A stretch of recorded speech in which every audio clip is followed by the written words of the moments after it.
जैसे एक जमींदारी पहले चलती थी तो बड़ा अत्याचार करते थे गरीबों के ऊपर जमींदार लोग। तो एक गरीब केवट था, तो उसने कुछ रुपए अपनी बेटी के ब्याह के ले लिए थे। तो साल 2 साल में मेहनत करके पैसा एकत्रित किया और जमींदार को दे दिया जाके।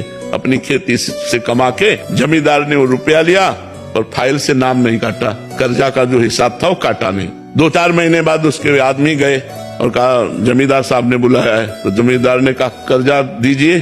तो उनका साहब हम तो दे गए थे आपको। अरे बोले व्यर्थ की बात करते हो, हमारी कॉपी में वैसे लिखा अभी कटा नहीं। बोले आप अब ना काटो तो आपकी बात वैसे तो हम दे गए थे। अब वो जमींदार अपने हठ में तो जमींदार ने रिपोर्ट कर दी और वो मुकदमा पहुंचा। जमींदार ने रजिस्टर पेश किया पूरा जो करते। अब वो गरीब आदमी उसने कहा साहब हमने दे दिया है। तो बोले गवाही? तो उनका रघुनाथ जी अर्थात भगवान राम। तो उनका रघुनाथ जी। तो बोले अगली पेशी में रघुनाथ को लिवा के लाना। उसने कहा हाँ ठीक। एकांत में गया और रोया कि हम गरीब आदमी हैं, हमारे परिवार का पोषण उसी खेती से होता है। प्रभु यदि आपने गवाही न दी तो हमारा तो सब बर्बाद हो जाएगा, हमारी बात झूठी हो जाएगी।